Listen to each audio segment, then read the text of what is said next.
physios, welcome to my YouTube channel Believe in Therapy. I am Neha and today's we are discuss about is very important topic Parkinson's. तो आज हम पढ़ने वाले एक neurological conditions जिसमें कि हम उसका साइन सिम्टम्स, उसकी पैथोफिजियोलॉजी, उसके clinical features, assessment and management बहुत डिटेल में डिस्कस करने वाले हैं। तो ये वीडियो ना बहुत ज़्यादा इंपॉर्टेंट एंड इन्फॉर्मेटिव होने वाला है क्योंकि इसमें हमने 2-3 बुक का कंटेंट लिया हुआ है जिससे कि आपको सारा कुछ एक ही वीडियो में मिल जाएगा। तो इसका जो मैनेजमेंट है वो बहुत अच्छा है, तो प्लीज़ लास्ट तक ज़रूर देखिएगा ये क्योंकि बहुत ज़्यादा इन्फॉर्मेटिव है आपके लिए। तो पार्किंसंस में एक्चुअल होता क्या है? पार्किंसन एक टाइप की ऐसी डिजीज़ होती है जिसमें कि हमारा जो डोपामाइन होता है उसका रिलीज़ होना कम हो जाता है, जिससे कि बहुत सारे साइन सिम्टम्स देखने को मिलते हैं, लाइक एज अ ट्रिमर देखने को मिलता है, वॉलंटरी कंट्रोल नहीं रहता है पेशेंट का, शॉर्ट स्टेप मूवमेंट्स हो जाते हैं पेशेंट के। ओके, तो ये होता क्यों?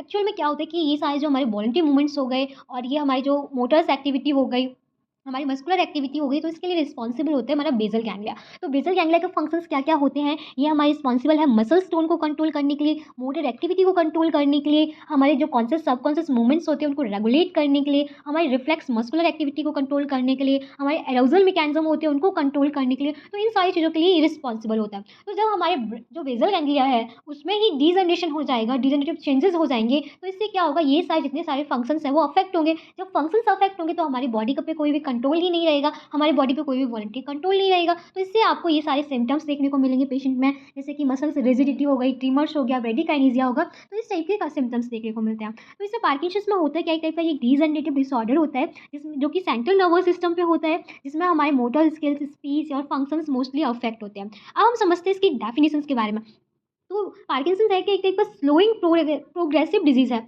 बहुत स्लो होती है ये।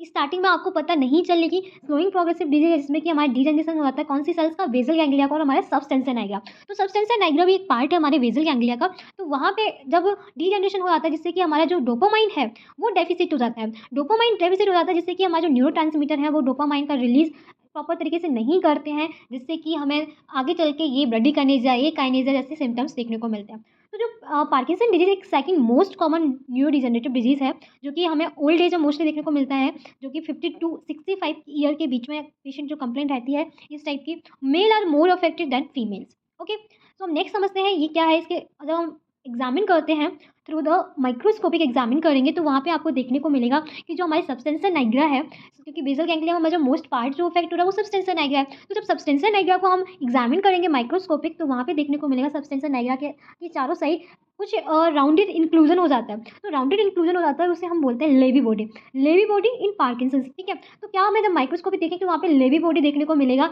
जो कि मोस्ट ऑफ द ये क्वेश्चंस भी आपसे पूछ लिया जाता है एमसीक्यूज में कि सबस्टेंशिया निग्रा के जो डैमेज हुआ है तो वहाँ पे किस टाइप का पार्ट दिखता है, किस टाइप का आपको बॉडी दिखती है। Okay, second point is characterized by rest tremor rigidity bradykinesia, जो कि हमारे सिम्टम्स हैं rest tremor rigidity bradykinesia postural instability, this known as a cardinal feature of the, sorry यहाँ पे लिखा है of the PD means Parkinson's. Okay, so next आप समझते हैं इसकी इटियोलॉजी क्या क्या है, क्या क्या इसके कॉजेज होते हैं, जो कि मोस्ट ऑफ द इंपॉर्टेंट है points. First is idiopathic means, idiopathic means होता है इसके साइन सिम्टम्स सॉरी कॉजेज के पता नहीं है क्या एक्चुअल में कॉजेज है, बट इसका कॉजेज हो सकता है multi infarct, atherosclerosis, viral infection हो सकता है जैसे कि इंसेफेलाइटिस होता है जो वायरल मोस्ट जो वायरल इसके लिए रिस्पॉन्सिबल है इंसेफेलाइटिस। केमिकल टॉक्सिसिटी हो सकती है, मैग्नीज है, कार्बन डाइसल्फाइड है, कार्बन मोनोऑक्साइड है, साइनाइड है, उसकी वजह से भी हो सकता है। Drug induce Parkinson's, drug induce मतलब कि जो लोग पहले से ही ले रहे हैं ड्रग, फिनोथाइजिन हो गया और हमारा जो ब्यूट्रोफिनोलिन होता है, ये ड्रग्स जो होते हैं इसके ये भी रिस्पॉन्सिबल होते हैं। सेकेंडरी टू अल्जाइमर डिजीज, किसी को पहले से अल्जाइमर है उसके बाद ये पार्किंसंस हो सकता है। मेटाबॉलिक कॉजेज कुछ जैसे कि एबनॉर्मल कैल्शियम मेटाबॉलिज्म, हमारी बॉडी में कैल्शियम का जो मेटाबॉलिज्म है वो एबनॉर्मल हो गया है, कम ज़्यादा हो गया, उसकी वजह से हो सकता है। ट्रॉमेटिक भी हो सकता है, कोई ट्रॉमा की वजह से भी आपको पार्किंसंस के सिम्टम्स देखने को मिल सकते हैं। इससे क्या हो कि हमारा जो बेसल गैंग्लिया है वो वहाँ पे डैमेज हो सकता है, जिससे कि धीरे धीरे डीजनरेशन स्टार्टिंग हो जाए, डीजनरेशन होना। अब हम समझते हैं पैथोफिजियोलॉजी। पैथोफिजियोलॉजी में इसमें क्या होता है कि हमारे due to degeneration of cell in basal ganglia और सबस्टेंशिया निग्रा, जब सबस्टेंशिया निग्रा और बेसल गैंग्लिया में डीजनरेशन देखने को मिलता है, जिससे कि हमारा जो न्यूरोट्रांसमीटर दिखा है डोपामाइन, वो इसके लिए जो रिस्पॉन्सिबल होता है इस पर बहुत ज़्यादा इफेक्ट पड़ता है, जो कि हमारे रिस्पॉन्सिबल होता है कोऑर्डिनेशन के लिए, जो नॉर्मल मूवमेंट्स हैं उनके लिए ये रिस्पॉन्सिबल होता है। जब डीजनरेशन हो जाता है तो जो हमारा न्यूरोट्रांसमीटर डोपामाइन है वो प्रॉपर रिलीज नहीं होता है, तो यहाँ पे आपको देखने को मिला मूवमेंट्स जो हैं वो आपके डिक्रीज हो गया। तो डोपामाइन जब डिक्रीज होता है तो जो डोपामाइन के रिसेप्टर होते हैं बेसल गैंग्लिया स्टेटम जो कि काम कर रहे हैं, स्टेटम एक सर्किट की तरह काम कर रहे हैं, तो वो एडिक्वेटली सप्लाई स्टिमुलेट नहीं होते हैं। जब एडिक्वेट स्टिमुलेट नहीं होंगे तो वहाँ से डोपामाइन रिलीज नहीं होता है, रिसेप्टर्स तक नहीं पहुँचता है। जब रिसेप्टर तक नहीं पहुँचेगा तो वहाँ पे मूवमेंट्स आगे के लिए कोई भी स्टिमुलेशन नहीं जाएगा।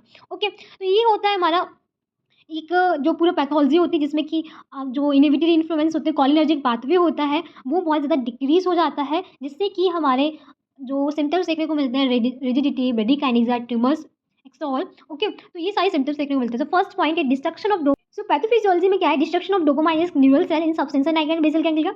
डीजनरेशन हो जाएगा डोपामाइनर्जिक जो नाइग्रोस्टिरल पाथवे है उसका, जैसे कि हमारा जो कोलिनर्जिक पाथवे होता है उसका, एंड डिप्लीकेशन देखने को मिलेगा जहाँ पे डोपामाइन स्टोर होता है। इम्बैलेंस हो जाएगा हमारे जो एक्साइटरी मीन्स और इनहिबिटरी न्यूरोट्रांसमीटर होते हैं कॉर्पस कैलोसम में, जैसे कि हमारा एसिटाइलकोलाइन हो गया और डोपामाइन हो गया, इन दोनों का इम्बैलेंस हो जाएगा। इम्बैलेंस हो गया तो जिससे क्या होगा, कुछ इंपेयरमेंट हमारे देखने को मिलेगा एक्स्ट्रा पिरामिडल ट्रैक्ट में, जो कि हमारी बॉडी उसे कंट्रोल नहीं कर पाती है, जिससे कि हमें ट्रिमर्स, रिजिडिटी, ब्रेडिकाइनेसिया, एक्काइनेसिया इस टाइप के सिम्टम्स देखने को मिलते हैं। तो यहाँ पे आप down first is a healthy patient and second is a Parkinson's patient. तो यहाँ पे आप देख सकते हैं जो हमारे रिसेप्टर्स होते हैं, ये प्री साइनेप्टिक है, ये हमारा पोस्ट साइनेप्टिक है। तो यहाँ पे जो रिसेप्टर्स हैं, तो ये रिसेप्टर्स क्या हो रहा है कि यहाँ पे रिसेप्टर्स तक जो डोपामाइन है, ये पॉइंट डोपामाइन है, ये एकदम सफिशिएंट अमाउंट उनकी रिलीज हो रही है, सभी एडिक्वेटली हमारे कॉर्पस सेटम तक वहाँ पे स्टिमुलेशन हो रहा है। और यहाँ पे क्या है, जो हमारे ट्रांसमिटिंग न्यूरॉन्स है ये बहुत कम यहाँ से ट्रांसफर हो रहे हैं, देख सकते हैं आप, और ये कम हो रहे हैं तो हमारे रिसेप्टर सेल्स तक भी बहुत कम पहुँच रहे हैं, जिससे कि हमें साइन सिम्टम्स देखने को मिलते हैं ब्रेडिकाइनेसिया, रिजिडिटी, मींस पेशेंट का कोई खुद पे कंट्रोल ही नहीं होता है। ओके, अब नेक्स्ट समझते हैं इसकी क्लिनिकल फीचर जो कि इंपॉर्टेंट है। क्या क्या क्लिनिकल फीचर्स आपको देखने को मिलेंगे। फर्स्ट मोटर सिम्टम्स तो देखने को मिलेंगे, जैसे कि ट्रिमर्स हो गया, रिजिडिटी हो गई, ब्रेडिकाइनेसिया, एकाइनेसिया एंड हाइपोकाइनेसिया। कुछ है पोस्टल डिस्टर्बेंस, मसल्स परफॉर्मेंस कम हो जाएगा, स्पीच एंड सैलोइंग डिस्टर्बेंस होगा, हाइपोमिमिया जैसे कि मास्क लाइक फेस, न्यूरोसाइकेट्रिक कुछ प्रॉब्लम्स देखने को मिलेंगे, ऑटोनॉमिक्स होंगे, कुछ सेकेंडरी कॉम्प्लिकेशंस होंगे। तो ये क्लिनिकल फीचर्स हैं वो इंपॉर्टेंट है, क्योंकि क्लिनिकल फीचर से ही आप आधा डायग्नोस तो कर सकते हैं। ओके, डायग्नोसिस में बहुत ज़्यादा ये हेल्प करते हैं क्लिनिकल फीचर। तो ये डायग्राम है, आई होप आप यहाँ से समझ सकें। तो ये एक हमारे पार्किंसन पेशेंट का डायग्राम है। तो सिम्टम्स क्या क्या होता है, जैसे कि स्टूप पोस्चर हो जाता है, मास्क फेस हो जाता है, इस टाइप का फेस फेस के बीच से mask like face, back rigidity हो जाती है, हमारी एल्बो होती है, रिस्ट होते हैं, हमारे जॉइंट फ्लेक्शन में चले जाते हैं, हैंड ट्रिमर हो रहा है, reduced arm strength, forward tilt हो रहा है, shuffling short steps, tremor in a leg. तो इस टाइप के साइन सिम्टम्स देखने को मिलेंगे। जो पेशेंट होगा वो थोड़ा थोड़ा अपनी 50 की एज में, 60 की एज में बहुत ज़्यादा ओल्ड टाइप की एक्टिविटीज़ लगेगा, बहुत ही एजड पर्सन है, बहुत ओल्ड हो गया है, उसके मूवमेंट्स ही नहीं रहेंगे और बॉडी पे कोई भी कंट्रोल ही नहीं रहेगा, उसे एक हेल्प की जरूरत पड़ती है, एक असिस्टेंट की जरूरत पड़ने लगती है। ओके, तो फर्स्ट हम समझते हैं, फर्स्ट हमारे क्लिनिकल सिम्टम्स है ट्रिमर। ट्रिमर जो है बहुत ज़्यादा इंपॉर्टेंट है क्लिनिकल फीचर्स, क्योंकि डिफरेंट टाइप के ट्रिमर्स होते हैं। ये टाइप का क्या होता है कि इसमें मूवमेंट्स होता है, हमारे अल्टरनेटिंग मूवमेंट्स होता है, एक गॉनिस्ट का फिर एंटागोनिस्ट का मसल्स का।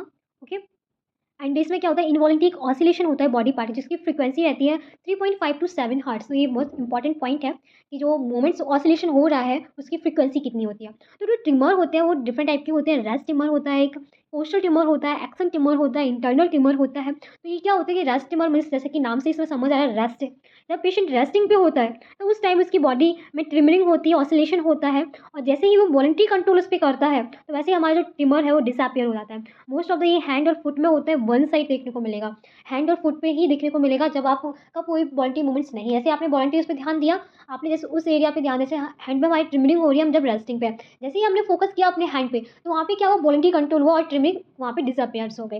ओके, तो ये हो गया हमारा रेस्ट ट्रिमर। अब हम देखते हैं सेकंड जो पोस्टल और सस्टेंशन ट्रिमर। पोस्टल ट्रिमर में क्या होता है, ये वो जब होता है ट्रिमर जब हम कोई कुछ आउट स्ट्रेच मूवमेंट्स करके कुछ भी सामान को कैरी करते हो, होल्ड करते हैं, तो उस टाइम जब ट्रिमर होता है उसे हम बोलते हैं पोस्टल ट्रिमर। तो ये trimmer mostly head, neck and trunk पे होता है। जैसे कि सपोज आपकी हाइट से ऊपर कुछ अलमीरा में कुछ सामान रखा है और आपको उठाना है, वो आपसे थोड़ा सा हाइट में ऊपर है, तो जब वो आप उठाएंगे, आउट स्ट्रेच होकर उठाएंगे, तो वहाँ पे आपको जो ट्रिमर फील होगा तो वो होता है आपको पोस्टल ट्रिमर या sustention tremor. Next is a action tremor. Action tremor क्या होता है, जब आप कोई मूवमेंट्स कर रहे होते हैं, कोई भी परफॉर्म कर रहे हो, तो कोई भी वैसे टाइप की एक्टिविटी कर रहे होते हैं, उस टाइम आपको ट्रिमर होता है तो उसे बोलते हैं action trimmer. Next is a internal trimmer. Internal trimmer कैसा होता है, वो आप पेशेंट खुद ही फील कर सकेगा और थेरेपिस्ट उसे फील नहीं कर सकेगा। मीन्स एक इंटरनली बॉडी में ट्रिमरिंग होती है जो कि ओनली पेशेंट देख फील कर सकता है, वो बाहर से कोई देख नहीं सकता उसे, उसे बोलते हैं इंटरनल ट्रिमर। एक होता है हमारा पिल रोलिंग, जब प्रोनेशन सुपरेशन करते हैं तो उस टाइम जो ट्रिमर होता है उसे हम बोलते हैं पिल रोलिंग। ओके, तो आई होप आप समझ होंगे ट्रिमर क्या है और ये कितना इंपॉर्टेंट है, उसके टाइप्स। नेक्स्ट जो हमारा क्लिनिकल फीचर है वो रिजिडिटी। रिजिडिटी में क्या होता है, मोस्ट ऑफ द पेशेंट को आपको क्या देखने को मिलेगा, एक टाइप का स्पास्टिसिटी होती है, एक फ्लैसिडिटी होती है, एक रिजिडिटी होती है। तो जो पार्किंसंस के पेशेंट होते हैं उनमें रिजिडिटी देखने को मिलती है। रिजिडिटी में क्या होता है, जब भी आप कोई मूवमेंट इनिशिएट कराएंगे, मूवमेंट्स कराएंगे पेशेंट को, आप पैसिवली मूवमेंट्स करा रहे हो, तो जैसे मूवमेंट्स कराएंगे तो पेशेंट का अंदर से एक रेजिस्टेंस लगाता है, रेजिस्टेंस उसका बढ़ जाता है। जैसे कि आपको स्ट्रेचिंग करानी है, when stretching muscles passively through out the range of motion, तो वहाँ पे क्या देखने को मिलेगा कि उसका रेजिस्टेंस है वो बहुत ज़्यादा होगा। फ्लैसिडिटी में क्या होता है, जैसे आपने मूवमेंट्स कराया, अपने आप मूवमेंट्स होने लगते हैं, आप कराएंगे उतना होगा, पेशेंट की कोई भी उन्हें एनर्जी नहीं, क्योंकि मसल्स प्रॉपर पूरा फ्लैसिड हो रखी होती है। स्पास्टिसिटी में क्या होता है, मसल्स में बहुत ज़्यादा टाइटनेस होगी। पर रिजिडिटी में क्या होता है कि पेशेंट बहुत ज़्यादा रेजिस्टेंस लगा रहा होता है, मीन्स उसे पता नहीं है, आप जैसे मूवमेंट्स कराएंगे तो आपको फील होगा कि बहुत ज़्यादा रजिस्टेड मूवमेंट्स हो पा रहा है। ओके, तो इसमें क्या होता है कि हमारे जो एगोनिस्ट और एंटागोनिस्ट मसल्स होती हैं वो दोनों कॉन्टेक्ट करती हैं, जो कि हमारे जैसे कि क्या होता है कि दोनों के कॉन्टेक्शन होने के एक साथ, तो वहाँ पे सुपर स्पाइनल जो होते हैं वो इन्फ्लुएंस हो जाते हैं, मीन्स टोन जो है एगोनिस्ट का वो बढ़ जाता है, एंटागोनिस्ट का भी टोन बढ़ जाता है, जिससे कि आपको फील होगा एक रेजिस्टेंस टाइप का। तो रिजिडिटी होती है वो दो टाइप की होती है, लेड पाइप और एक हमारे कॉगव्हील टाइप की। ओके, तो ये रिजिडिटी में क्या होता है, मोस्टली आपने देखा होगा इसमें जो पार्ट इन्वॉल्व होते हैं सिमेट्रिकल भी और एसिमेट्रिकल पार्ट में भी, ये मीन्स एगोनिस्ट एंटागोनिस्ट में भी हो सकता है, एगोनिस्ट में भी हो सकता है। ओके, कॉमन फॉर्म होती है लेड पाइप एंड कॉकबील। इसमें क्या होता है कि रिजिडिटी एक टाइप की ऐसी होती है जहाँ पे रेजिस्टेंस आप देखोगे वो कांस्टेंट होगा, यूनिफॉर्म होगा। जैसे आप मीन्स एक वे में रेजिस्टेंस सीधा एक ही यूनिफॉर्म वे में होगा, कम ज़्यादा नहीं होगा, इक्वल रेजिस्टेंस होगा। ठीक है, तो उसे हम बोलते हैं लेड पाइप। सेकंड एक टाइप से पाइप की, तो जैसे कि आपने आपने थोड़ा-सा रेजिस्टेंस लगाया और पूरा रेजिस्टेंस लगता जा रहा है।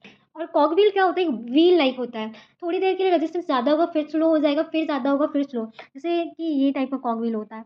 यहाँ पे रेजिस्टेंस ज़्यादा है, फिर थोड़ा-सा लूज़ हो जाएगा, फिर रेजिस्टेंस ज़्यादा होगा, फिर कम हो जाएगा। तो ये इस टाइप से मूवमेंट्स करता है कॉकव्हील लाइक का। जैसे आप मूवमेंट्स कराएँगे, तो वहाँ पे रिजिडिटी फ़ील होगी, इंटरमिटेंट होती है।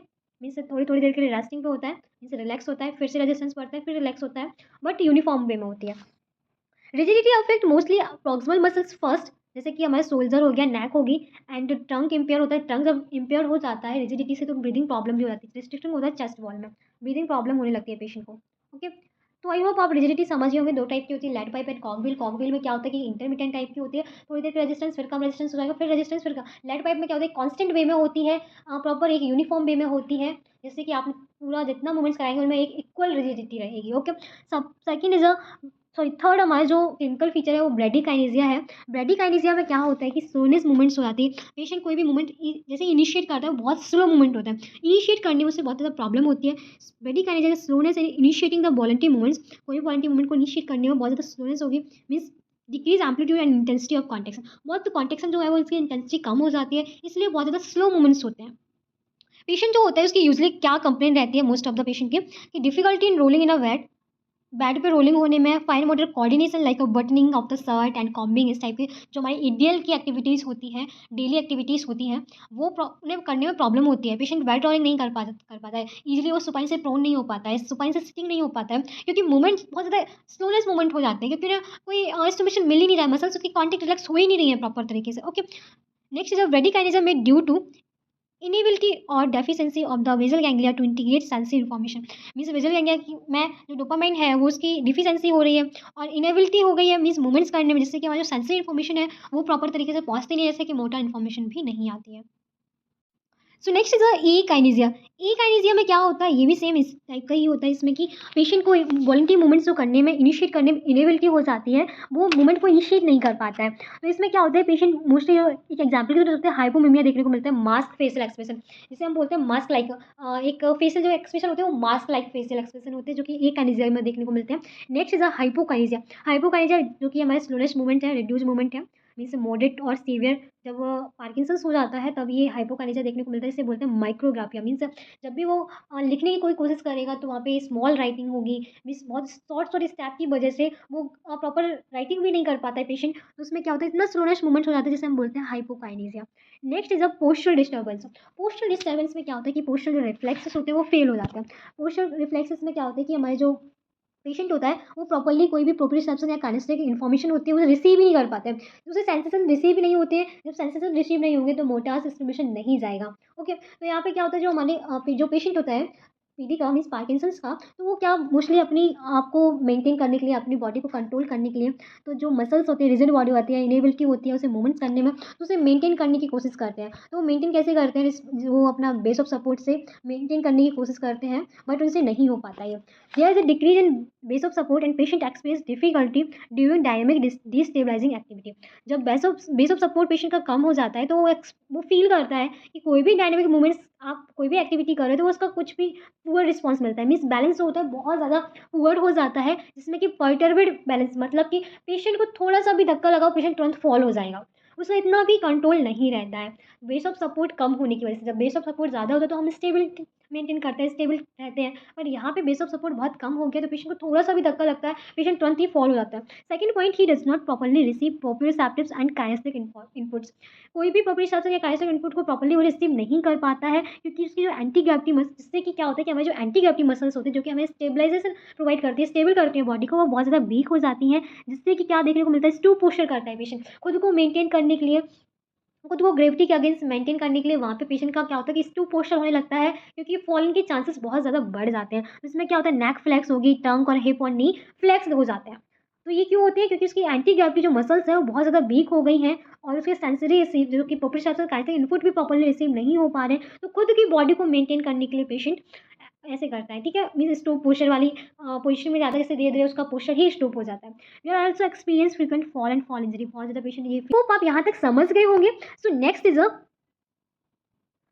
कैप्टोकोर्मिया। कैप्टोकोर्मिया में क्या होता है, जब पेशेंट फेल हो जाता है मेंटेन करने में स्टैटिक और डायनेमिक पोस्चर, तो यहाँ पे पेशेंट क्या करता है, जैसे कि हमने आपको बताया स्टूप या फॉरवर्ड फ्लेक्स पोस्चर मेंटेन करता है, जिसमें कि हेड अपर शोल्डर में भी क्या होते हैं, एक राइट एंगल पे बेंट हो जाते हैं, फ्लेक्स हो जाते हैं, तो उसे हम बोलते हैं कैप्टोकोर्मिया। ओके, स्कॉलियोसिस हो गया है, गेट या पोस्चर डिस्टर्बेंस हो जाता है, पेशेंट को देखने को मिलेगा आपको स्कॉलियोसिस की। And next is the shuffling gait. Shuffling gait सबसे ज़्यादा मोस्ट इंपॉर्टेंट क्वेश्चन है, बहुत बार वाइवा या क्विज में पूछा जाता है कि जो पार्किंसंस के पेशेंट होते हैं उनका गेट पैटर्न क्या होता है। तो सफलिंग गेट पैटर्न होता है, मीन्स पेशेंट शॉर्ट स्टेप, खुद के बेस ऑफ सपोर्ट कम हो जाता है तो खुद की बॉडी को मेंटेन करने के लिए वो शॉर्ट स्टेप रखने लगता है, फिर बैरली लीविंग द ग्राउंड, और बहुत धीरे धीरे वो बहुत बैरली ही लीव करता है ग्राउंड से, इतना शॉर्ट स्टेप रखता है। स्मॉल ऑब्स्टिकल्स यदि आपने रख दिए तो उन्हें भी पेशेंट क्रॉस कर नहीं पाता है, उसे इतना शॉर्ट स्टेप लगता है कि उन्हें जो कोई भी स्मॉल ऑब्स्टिकल्स हैं तो उन्हें ऑब्स्टिकल्स होते हैं तो उन्हें भी जो पेशेंट होता है वो क्रॉस नहीं कर पाता है, और आर्म स्विंग है वो बहुत कम हो जाता है, आर्म स्विंग भी कम हो जाता है, पोस्चर भी स्टूप हो जाता है, नेक भी फ्लेक्स हो जाती है, और जो स्टेप होते हैं वो शॉर्ट स्टेप हो जाते हैं। ओके, अब नेक्स्ट जो हमारा क्लिनिकल फीचर्स जो देखने को मिलता है वो हमारे पोस्चर डिस्टर्बेंस जिसे हम बोलते हैं टर्निंग इन ब्लॉक। टर्निंग इन ब्लॉक में क्या होता है, पेशेंट जो होता है उसे थोड़ा सा डिफिकल्टी फील होती है डायरेक्शन को चेंज करने में, डिफरेंट डायरेक्शन को चेंज करने में बहुत ज़्यादा उसे डिफिकल्टी होती है, वो चेंज नहीं कर पाता है, सीधा अपनी नेक को या अपनी ट्रंक को ट्विस्ट करने में उसे बहुत ज़्यादा प्रॉब्लम होती है।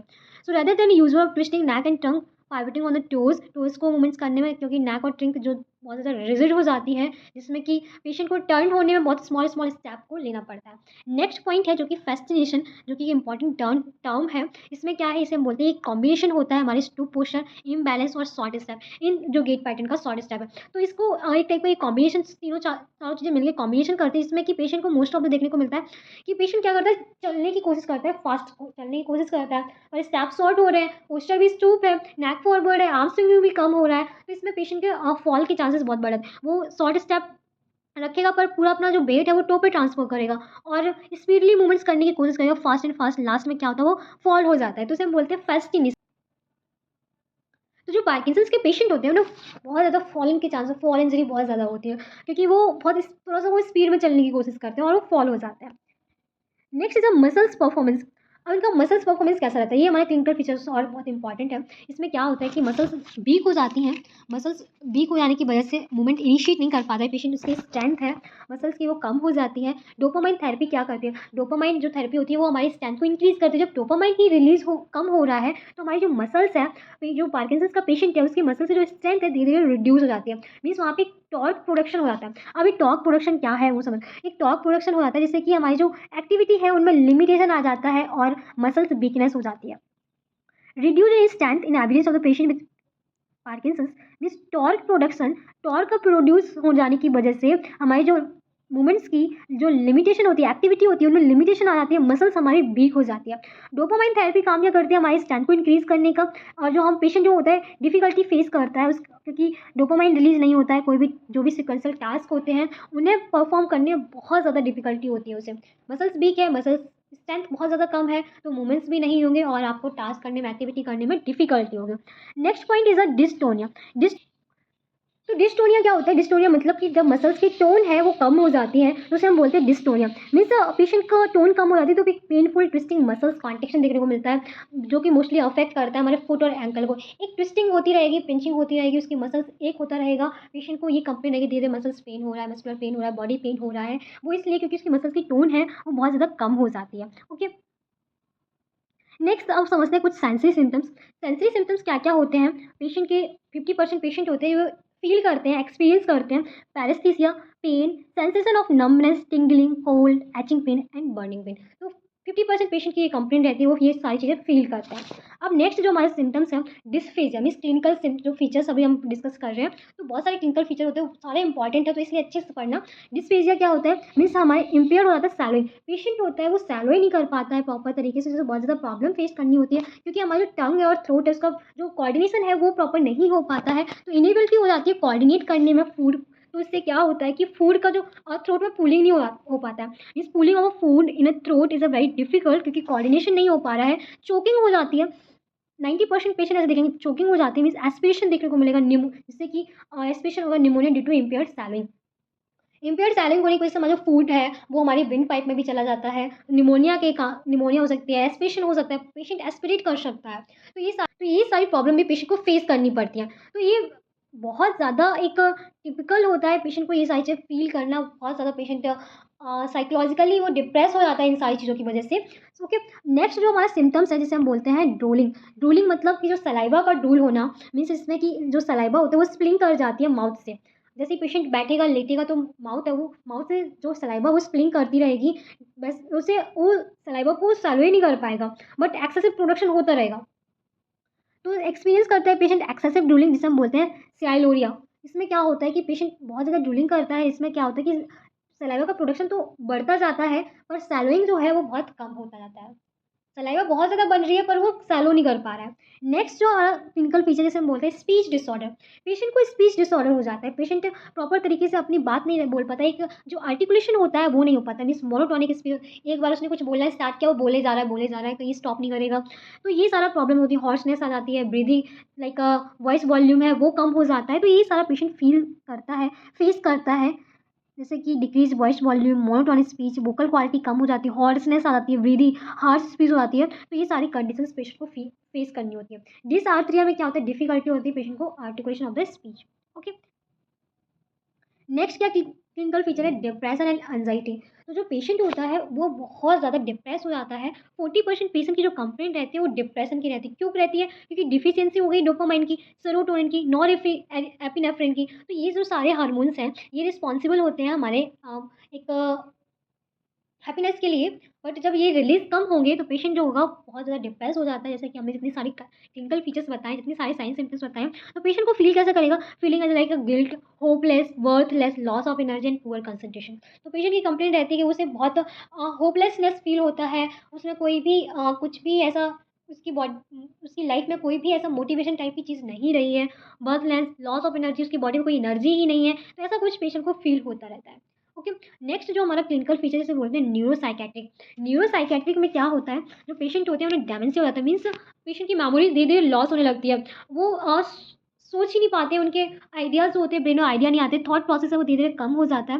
तो पेशेंट क्या फील करता है? स्टार्टिंग में slowing of thought and progressing to difficulty with abstract thought, memory and behaviour regulation. तो इन सारी चीज़ों में पेशेंट बहुत ज़्यादा स्टार्टिंग में स्लोनेस फील करेगा, वो धीरे धीरे भूलने लगता है चीज़ों को। नेक्स्ट है परसेप्चुअल प्रॉब्लम। तो पेशेंट को परसेप्चुअल डिफिकल्टी होती है, मीन्स वर्टिकल परसेप्शन नहीं कर पाते, body scheme, body image, size and shape, ये सारी चीज़ें टॉपिकल डिसोरिएंटेटेड हो जाता है। ये साइज, शेप, कलर, ये सारी चीज़ें भी धीरे धीरे पेशेंट जो होता है वो परसीव नहीं कर पाता है।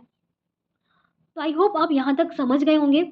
नेक्स्ट जो ऑटोनॉमिक डिसफंक्शन, कुछ ऑटोनॉमिक डिसफंक्शन होते हैं जैसे कि ऑर्थोस्टैटिक हाइपोटेंशन या ऑयली स्किन, डर्मेटाइटिस टाइप के, यूरिनरी इनकॉन्टिनेंस, इस टाइप के ऑटोनॉमिक डिसफंक्शन जो आते हैं। मीन्स थर्मोरेगुलेटरी डिसफंक्शन इंक्लूड इसमें कि एक्सेसिव स्वेटिंग होती है पेशेंट को, एबनॉर्मल सेंसेशन आते हैं वार्म के और कोल्ड के, आइस के और हॉट के, बहुत एबनॉर्मल सेंसेशन होते हैं। पेशेंट बहुत ज़्यादा एक्सेसिव स्वेटिंग करता है। मोस्ट ऑफ द पेशेंट को जो स्वेटिंग देखने को मिलती है वो उसकी हेड पे देखने को मिलती है, उसके फेस पे देखने को मिलती है, और पेशेंट को डैंड्रफ हो जाता है, रेड इची फ्लैकी टाइप की स्किन हो जाती है। तो ये सारी चीज़ें पेशेंट में जो देखने को मिलती है, फेस करना पड़ता है।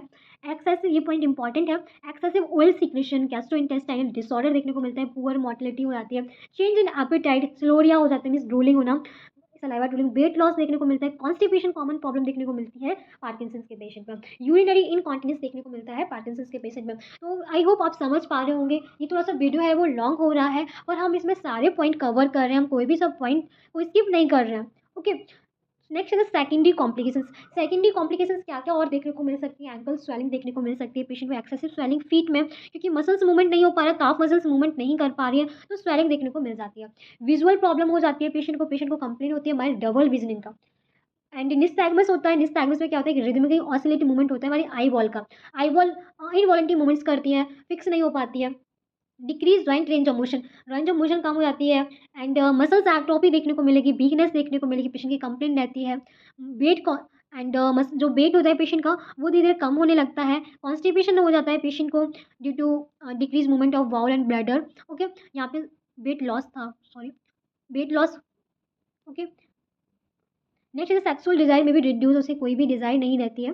तो ये सारी कंडीशंस देखने को मिलती है। नेक्स्ट इज इम्बैलेंस या लाइट हेडनेस या वर्टिगो टाइप का पेशेंट को फीलिंग रहती है, वो बैलेंस नहीं कर पाता है प्रॉपर, या सर में हल्का हल्का सा उसका दर्द रहा है, वर्टिगो चक्कर से आते रहते हैं पेशेंट को, साइकोलॉजिकली डिप्रेस हो जाता है पेशेंट, और हेलुसिनेशन जैसी कंडीशंस हो आती है, डिल्यूजन जैसी, मीन्स पेशेंट को ऐसा जैसे बोलते हैं सिरोफ्रेनिया हो जाता है, पेशेंट को बहुत सारी ऐसी कंप्लेंट रहती है कि यहाँ पे मैंने ये देखा वो देखा, हेलुसिनेशन हो जाता है पेशेंट को, स्लीप डिस्टर्बेंस रहता है, प्रॉपर उसे अच्छे तरीके से नींद नहीं आती है, क्योंकि इस टाइप की कंडीशंस उसमें पेशेंट को फेस करनी पड़ती हैं, जिसमें वो इतना ज़्यादा डिप्रेस हो जाता है तो उसकी स्लीप भी डिस्टर्ब होना तो है। And increase risk of fall, बहुत ज़्यादा फॉलिंग के चांसेस ज़्यादा रहते हैं, प्रोलॉन्ग इनएक्टिविटी की वजह से पुअर डाइट इंटेक होती है, एंड जिससे कि कॉज कर सकता है ऑस्टियोपोरोसिस भी हो सकता है पेशेंट को। तो ये सारी प्रॉब्लम्स देखने को मिलती हैं, कार्डियोपल्मोनरी प्रॉब्लम्स भी देखने को मिलती हैं पेशेंट को। तो ये सारे क्लिनिकल फीचर्स थे, आई होप आप समझ गए होंगे, क्योंकि बहुत ज़्यादा क्लिनिकल फीचर्स हैं पेशेंट के, तो आप क्लिनिकल फीचर से ही बहुत कुछ डायग्नोज कर सकते हैं। Next is a investigation. Investigation हम करेंगे, एक टेस्ट होता है जिसे हम SPCT बोलते हैं, जिसे single photon emission computed tomography. तो इस टेस्ट के थ्रू हम बेसल गैंग्लिया और कहाँ पे डिजेंशन हुआ है उसे हम टेस्ट करते हैं, टोमोग्राफी कराते हैं, ट्रांसक्रेनियल अल्ट्रासाउंड कराते हैं, रूटीन ब्लड इन्वेस्टिगेशन कराते हैं, MRI हो गया, CT स्कैन हो गया, तो ये सारे हम इन्वेस्टिगेशन कराते हैं। अब हम नेक्स्ट समझते हैं जो कि बहुत ज़्यादा इंपॉर्टेंट है, मेडिकल मैनेजमेंट। मेडिकल मैनेजमेंट में आप क्या क्या मेडिसिन दे सकते हो पेशेंट को, जो कि फर्स्ट सबसे जो मोर कॉमन है लेवोडोपा। ओके, लेवोडोपा जो कि रिस्पॉन्सिबल होती है हमारे जो डोपामाइन को रिलीज करने के, न्यूरोट्रांसमीटर जो इनहिबिट हुआ है उसे और एक्साइट करने के लिए लेवोडोपा हम देते हैं। डोपामाइन एगोनिस्ट जो होते हैं, ये जो क्या करती है, ये करती है हमारी जो पोस्ट साइनेप्टिक होता है उसके स्टिमुलेशन को कम कर देती है, जिससे कि रिजिडिटी है धीरे धीरे कम हो जाए। कॉम्ट, ये क्या होता है, कैटलकोल वो मिथाइल ट्रांसफरेज इनहिबिटर है, जो कि हमारे जो पोस्ट साइनेप्टिक जो स्टिमुलेशन जो हो रहा है उसे कम करने के लिए। Amantadine anticholinergic, monoamine oxidase inhibitory, nutritional management. तो न्यूट्रिशनल मैनेजमेंट बहुत ज़्यादा ज़रूरी है, पेशेंट को फॉलो करना चाहिए, high calories and protein diet को कम लेना चाहिए पर कैलोरी हाई रहनी रखनी चाहिए। ओके, तो ये सारी मेडिकल मैनेजमेंट में आप पेशेंट को एडवाइस कर सकते हो। नेक्स्ट अब जो कि सबसे इंपॉर्टेंट अपना है, so now discussing today very important point, physiotherapy assessment, physiotherapy management. तो इसमें हम सबसे पहले क्या करते हैं, जैसे पेशेंट का असेसमेंट लेते हैं तो उसमें प्रॉपर हिस्ट्री पेशेंट की लेंगे, डोमोग्राफिक डाटा है उसका क्या, इंटरव्यू लेके पेशेंट से या पेशेंट के केयर टेकर से पूरी प्रॉपर हिस्ट्री लेंगे, present history, past history, patient की फैमिली हिस्ट्री, पर्सनल और मेडिकल हिस्ट्री, सारा कुछ हिस्ट्री लेने के बाद जो प्रॉब्लम्स क्या है वो हम पता करते हैं, क्या डायग्नोस हुआ है वो पता करते हैं। उसके बाद अब हम अपना फिजियोथेरेपी जो असेसमेंट है वो स्टार्ट करते हैं। तो यहाँ पे थोड़ा मिस्टेक हो गया है, ये हमारे गोल्स नहीं है, प्लीज़ यहाँ पे डोंट माइंड, ये गोल्स नहीं है, ये हमारा ऑब्जर्वेशन है। फर्स्ट आप क्या करते हैं, ऑब्जर्वेट करते हैं पेशेंट को।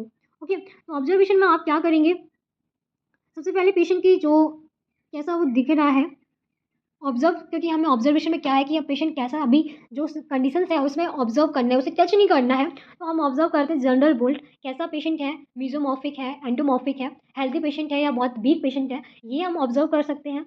ऑब्जर्व करते हैं ट्रिमरिंग कैसा हो रहा है, रेस्टिंग है, पोस्चरल है या एक्टिव है या इंटरनल है, तो ये ऑब्जर्व कर सकते हैं। Topical changes of the skin, skin में क्या चेंजेस हो रहे हैं, रेडनेस आ रहा है, ब्लिस्टिंग तो नहीं हो रहा है, कहीं पे कहीं अल्सर फॉर्मेशन तो नहीं है, मसल्स वॉस्टिंग तो नहीं हुई है, इसे हम ऑब्जर्व करेंगे।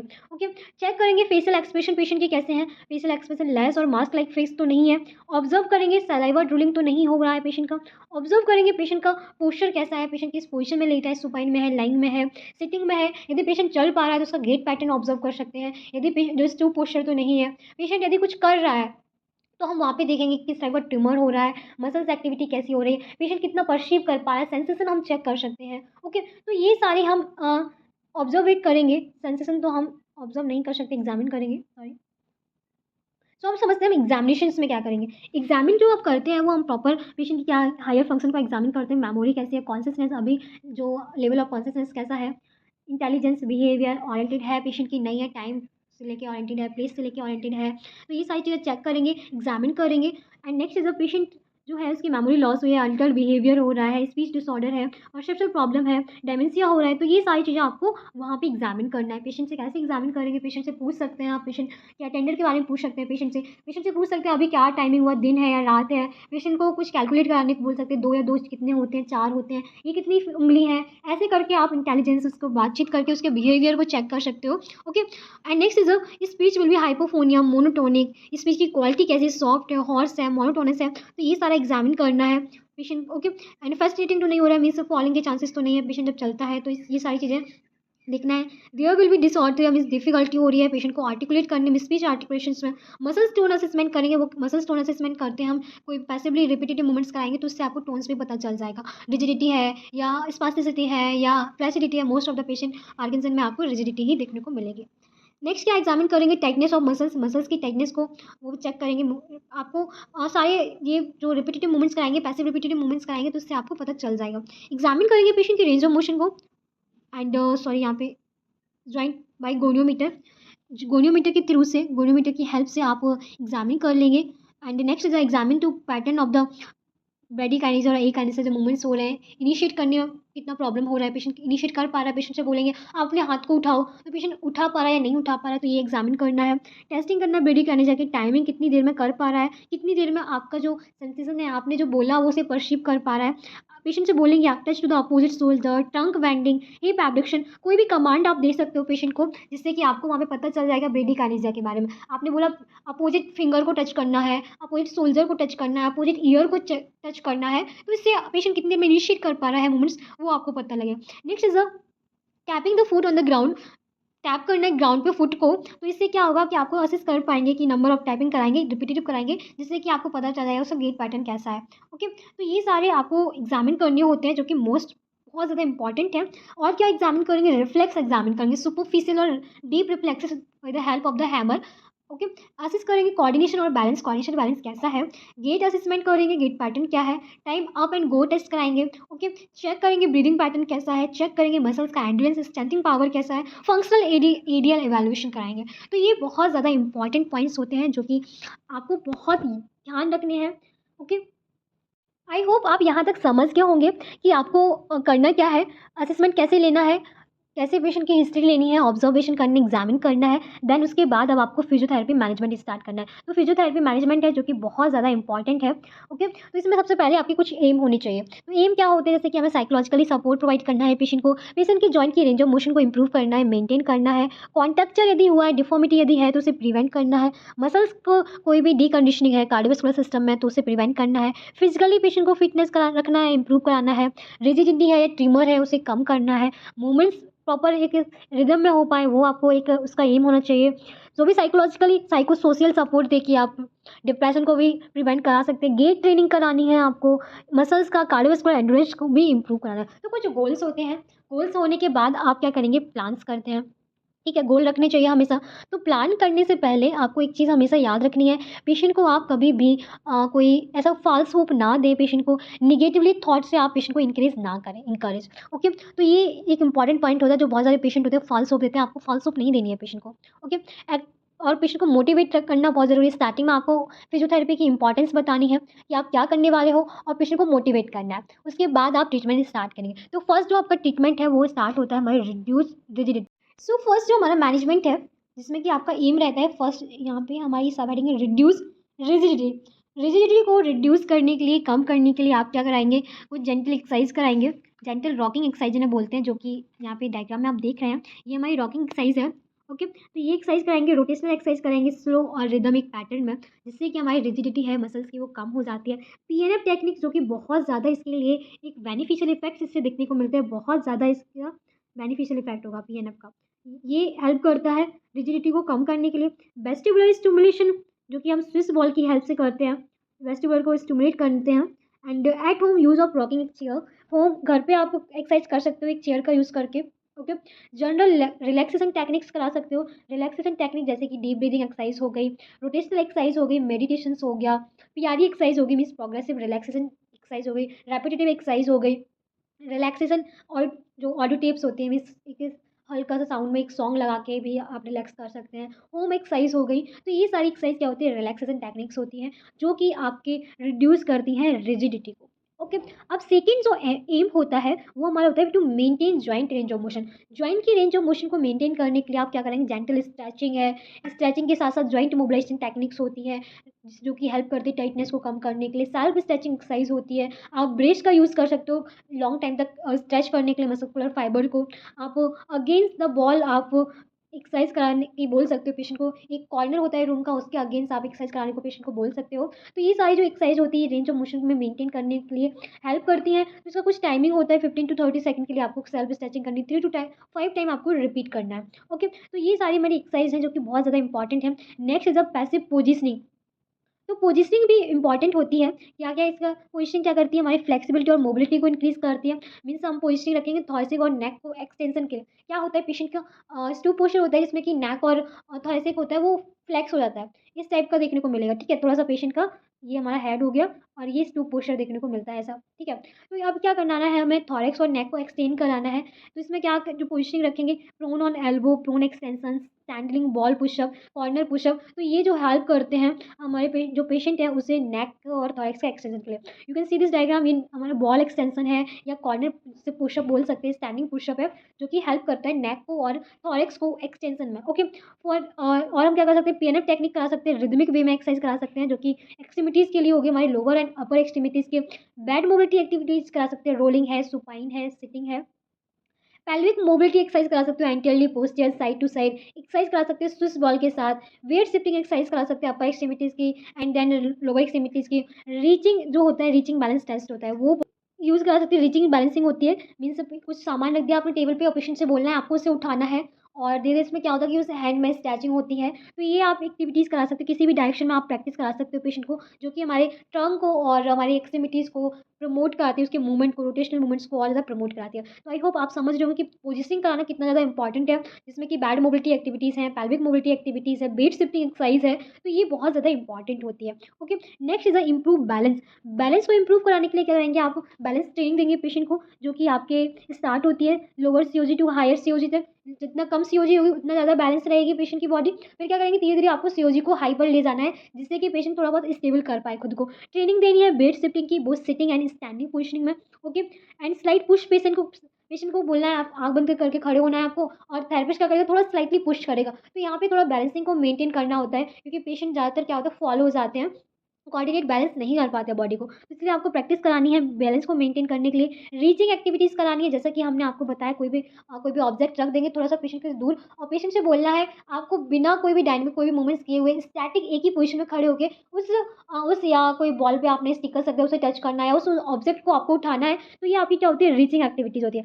एक्टिविटीज़ करानी स्विस बॉल के साथ, जो कि बहुत ज़्यादा हेल्प करती है वेस्टिबुलर्स के लिए, और पेशेंट को बैलेंसिंग मेंटेन करने के लिए बहुत ज़्यादा हेल्प करती है। तो बैलेंसिंग में स्विस बॉल बहुत ज़्यादा इंपॉर्टेंट होती है। किचन सिंक एक्सरसाइज करा सकते हैं, वो क्या होती है, पेशेंट को स्टेक्ट करना है, जैसे कि heel raise, toe raise. Kitchen sink क्यों बोला, जैसे पेशेंट हम लोग क्या करते हैं, किचन में कुछ ऊपर ऑब्जेक्ट रखा हो, साइड पर ऑब्जेक्ट रखा हो, तो उसे उठाने के लिए बस हम थोड़ा सा हील रेज किया और हमने सामान उठाया, हील अप किया, डाउन किया। तो ये सारे मूवमेंट्स करते हैं। स्क्वाट करते हो, wall squat, chair rises, single limb stand, side kicking, back kicking. तो ये सारी एक्सरसाइज जो होती है हमारे किचन सिंक एक्सरसाइज बोलते हैं। तो you can see this diagram, sit to stand, heel raise, toe raise. तो ये सारी एक्सरसाइज क्या करती हैं, हमारे बैलेंस को इम्प्रूव करने में हेल्प करती है। ओके, तो ये हम जो एक्सरसाइज है बहुत इधर उधर से ढूंढ के लेके आए हैं आपके लिए, एक साथ सारी एक्सरसाइज मिल रही हैं। तो प्लीज़ अच्छे समझना, नोट्स भी यहाँ से बना लेना, क्योंकि ये बहुत ज़्यादा इंफॉर्मेटिव है। आपको एक साथ सारी एक्सरसाइज मैनेजमेंट प्रॉपर नहीं मिलेगा।